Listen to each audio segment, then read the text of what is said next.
L'instant revue de presse pour ce premier rendez-vous du mois de mars. Quand je viens à en position. Quand je viens à bonjour. Bonjour à vous, Joël Tondji. Bonjour également à nos amis téléspectateurs. Oui, merci à eux d'être en permanence en notre compagnie. Pour ce premier rendez-vous en thème d'actualité, relayé par les canards, on retient quoi? Oui, il y a que beaucoup de confrères se sont intéressés à la conférence des forces vives de la nation 31 ans après. Qu'est-ce qui reste vraiment de cette conférence-là? Il y a beaucoup de canards en ont fait cas. Nous sommes à quelques mois de la présidentielle au Bénin. Il y a également les réactions des uns et des autres par rapport au processus en cours. Bien ceux qui sont de l'opposition ont leur lecture de la situation, tout comme les mouvanciers. Donc c'est autant de sujets qui dominent l'actualité ce matin. Merci à vous, quand je viens maintenant. On va y aller, on démarre avec quel quotidien?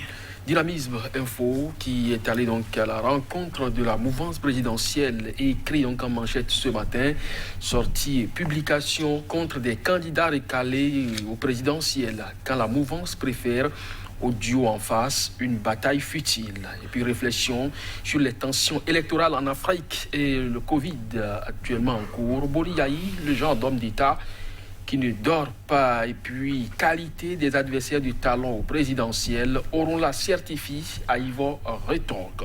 Le journal La Dépêche, le Bénin 1990-2021, gommer la conférence nationale, c'est une interrogation à la une, 31 ans après, le pays n'est plus sur son 31. Et puis, à propos de cette conférence nationale, sur l'émission Ma part de vérité, Jacques Ayadi de déclarer la conférence nationale a été un poison pour le Bénin. Le journal La Loupe, tension électorale et Covid-19 en Afrique, une réforme de convergence constitutionnelle et électorale s'impose. C'est bien sûr de Thomas Bouriaï qu'il s'agit, et puis présidentielle 2021 au Bénin. Rekiat Madougou milite pour la suspension du processus électoral. Le journal L'Afrique en marche, restauration de l'état de droit et de la démocratie, le JNC et Afo Djobo instaurent leur arsenal avec la caution du président des efforts Dieudonné Soglo.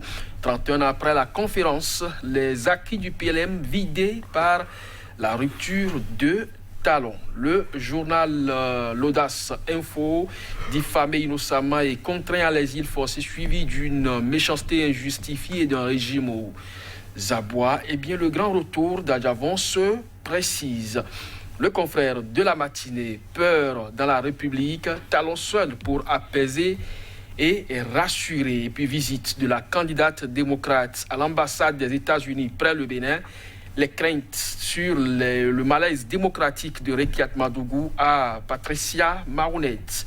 Le journal Le Nouvel Observateur, psychose de bruit de bottes au Bénin, mythe ou réalité. Et puis avec l'alerte de la côte d'alerte de Covid-19, le gouvernement face à ses responsabilités. Le journal Le Pays, émergent, situation politique délétère au Bénin. Le retour de Sébastien Adjavon et compagnie. Seule condition sine qua non pour l'appel USL et toute l'opposition persiste et signe. Et puis élection présidentielle exclusive au Bénin. La candidate du parti Les Démocrates, Rekiat Madougou, se plaint à l'ambassadeur des États-Unis près le Bénin. Matin libre, restauration de la démocratie et de l'état de droit. L'opposition met en place un cadre de concertation de ses fleurs Soglo d'ici. Ceci, n'ayez pas peur. Et puis mars 2021, présidentielle du moins 2021, que valent les duos en lice, propose le journal Matin Libre, point média cette fois, bilan économique de la rupture. À quoi servit l'endettement énorme du Bénin et puis élection exclusive sous talon. L'esprit de la conférence nationale en lambeaux, 31 ans après les travaux. Joël Tondji. Merci à vous, Côte de Vie. Maintenant, nous allons démarrer avec La Dépêche. Oui, si vous le voulez bien, ce journal qui nous propose à lire ce matin, Bénin 90 à 2021, faut-il gommer la conférence nationale? Eh bien, c'est une analyse, en tout cas, à la une en manchette ce matin pour le journal de Jos Pezo et le journal de nous proposer, Jacques Ayadi, qui, sur ma part de vérité, estime que cette conférence nationale aura été un poison pour la République. Alors, lorsque vous mettez donc ces deux points de vue ensemble, vous demandez véritablement à quel jeu joue aujourd'hui la classe politique nationale. Parce que 31 ans après, on ne peut quand même pas croire que la conférence nationale, qui a été quand même un levier pour ce qui concerne le principe du vent démocratique qui a soufflé à un moment donné sur le continent africain, n'a véritablement rien apporté à la République. Mais quand aujourd'hui, on estime que c'est pratiquement du poison pour la nation, je me demande si véritablement il n'y en avait pas cette conférence-là, ce que Jacques Kayadi allait proposer pour ce Bénin-là sous le PRPB, donc dans ces années 90. Alors faut-il gommer cette conférence nationale? Je ne crois pas que cela soit l'avis aujourd'hui de bon nombre de citoyens, et ce n'est pas à moi donc de vous donner la réponse sûre. De toutes les façons, quand on parle de l'état de droit, quand on parle de la démocratie, quand on parle de la liberté, aujourd'hui, on le doit donc à cette conférence nationale. Et si vous voulez mon point de vue, je voudrais bien quand même que ça puisse continuer. Oui, ils sont nombreux à le vouloir comme vous, que devient maintenant Afrique en marche, qui nous apprend qu'ils ont été un certain nombre de l'opposition à se réunir autour du sujet, mais pour penser le Bénin de demain, avec en tête l'ancien président, oui, Nicéphore Dieudonné Soglo. Oui, il s'agit du groupe national de contact qui pense que la démocratie aujourd'hui est en difficulté et qu'il faut voler donc à son secours. Alors, est-ce qu'ils sont entendus de cette oreille aussi dans la République? C'est ça la grosse interrogation, parce qu'aujourd'hui, sur la toile, tout le monde appelle à la paix. Mais la paix, ça passe pas des comportements, ça passe aussi pas des actes. Mais chaque jour, un peu plus, on va dans la provocation, mais on estime que c'est de l'autre côté qu'il y a provocation. Alors, je ne sais pas si vous avez suivi, le week-end ou le dimanche, pour être plus précis, le porte-parole du gouvernement dans ses propos, au point donc de se passer pratiquement pour le porte-parole de l'opposition, ce qui n'a pas plu donc au professeur Joël Aïvo, par exemple, qui lui a dit d'être beaucoup plus le porte-parole du gouvernement et laisser donc l'opposition jouer son rôle. Alors, le groupe national de contact avec Afo Djobo aujourd'hui pense qu'il faut donc retourner à l'essentiel donc de cette conférence nationale entre griffes, donc revenir à tout ce qui caractérise la démocratie, parce que la démocratie, c'est quand même le pluralisme d'idées, il y a même de formations politiques également. Ce n'est pas ce que nous notons aujourd'hui dans la République, même si les formations politiques existent, ils ne sont quand même pas libres d'opiner sur l'état de la nation, et pour peu que vous veuillez donc le faire, eh bien vous devez donc répondre devant certaines juridictions. Alors aujourd'hui, le président Nicéphore Soglo a pris également son bâton de pèlerin. Il invite les uns et les autres à ne pas avoir peur et affronter donc le tyran. Le tyran, il l'a bien sûr précisé au cours donc de cette assise-là qui a mis en place ce cadre de concertation du groupe national de contact. On attend de voir effectivement ce que les jours à venir nous promettent. On attend de voir. La paix, vous l'avez évoqué tout à l'heure, mais en croire le quotidien, le confrère de la matinée, une seule personne pour la paix pour tous. Oui, c'est le président Patrice Talon, un peu comme le président Mathieu Kérékou en 90 déjà, qui, malgré son statut de militaire et également de responsable de parti unique, le PRPB en son temps, a su donc taire ses égos pour inviter les uns et les autres à la table de négociation, surtout les exilés. En son temps, donc, le président, comme Adrien Mbedjo, a eu le mérite de rentrer au pays pour se pencher sur l'état de la nation et donc accoucher des résolutions de la conférence nationale. Aujourd'hui, plus que jamais, c'est le père de la nation que nous appelons donc le président de la République ici au Bénin. Et donc, il est donc le seul à pouvoir donc concilier les positions, parce que l'opposition a ses exigences.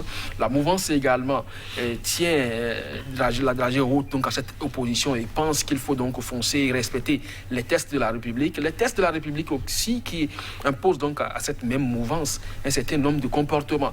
Donc, c'est dire simplement que si on veut vraiment la calmie, si on veut vraiment la paix, si on veut, en tout cas au niveau politique, tempérer les ardeurs, il n'y a que le chef de l'État qui puisse donc taper du poing sur la table et ramener donc les uns et les autres à la raison, histoire peut-être de répondre à une certaine exigence de l'opposition et également du groupe national de contact, qui pense qu'il faut aller donc à ces assises, discuter avec tout le monde, ramener donc la balle à terre, organiser donc des élections inclusive et donc permettre à l'État béninois de recouvrer toute sa sérénité.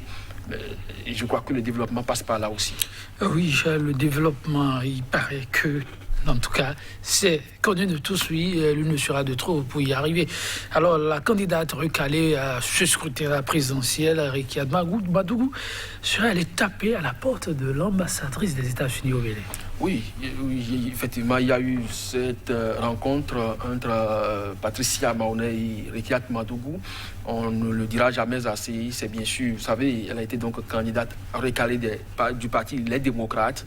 Elle est allée, non pas pour se plaindre de cette situation qui lui est arrivée, mais présenter le visage de la démocratie béninoise aujourd'hui à l'ambassade des États-Unis. Mais quand on se rappelle très bien que l'ambassade des États-Unis a déjà attiré l'attention des autorités béninoises sur la situation politique actuellement en cours dans la République, bon, on se demande si ce n'est pas un geste de trop, mais si elle apporte quand même ce point de vue à l'ambassadeur, c'est dire simplement que dans ce communiqué, elle est aujourd'hui davantage confortée et peut-être remonter l'information au plus haut niveau.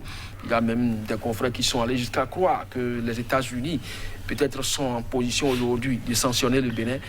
Je ne crois pas que les autorités puissent pousser le boucher et le bouchon aussi loin. Donc, comme on l'a dit tout à l'heure, et le journal, le confrère de la matinée aussi l'avait précisé, il n'y a que le chef de l'État seul aujourd'hui qui puisse apaiser et rassurer les Béninois. Il est encore possible de le faire et le génie va toujours surprendre. On croise les doigts pour le Bénin, la loupe à présent pour parler du vent démocratique en souffrance sur le continent. Boliaï préoccupé. Ah oui, le chef de l'État béninois. Vous savez, le secrétaire général des Nations Unies, Antonio Guterres, a fait sortir tout dernièrement un communiqué dans lequel, entre autres, il disait que certains États prétextent de Covid-19, par exemple, pour réprimer, étant soit peu, leur population, donc leur interdit les manifestations, la liberté d'expression. Donc, c'est dire aujourd'hui que le Bénin n'est pas donc le seul État qui traverse cette crise-là. Vous vous rappelez tout dernièrement le cas ivoirien et guinéen également. Il y a beaucoup d'autres États. Le Niger aujourd'hui est en difficulté, aussi bien politique que sécuritaire, et ajouter tout ça là à la pandémie de Covid-19. Donc, c'est dire simplement qu'il faut vraiment repenser les choses. Et si le président Boni Yahi, ancien président de l'Union africaine, prend donc son bâton de pèlerin, je crois qu'il faut le prendre au sérieux aussi. Merci à vous, Kodovi Ametonou. Chers téléspectateurs, merci d'avoir été là.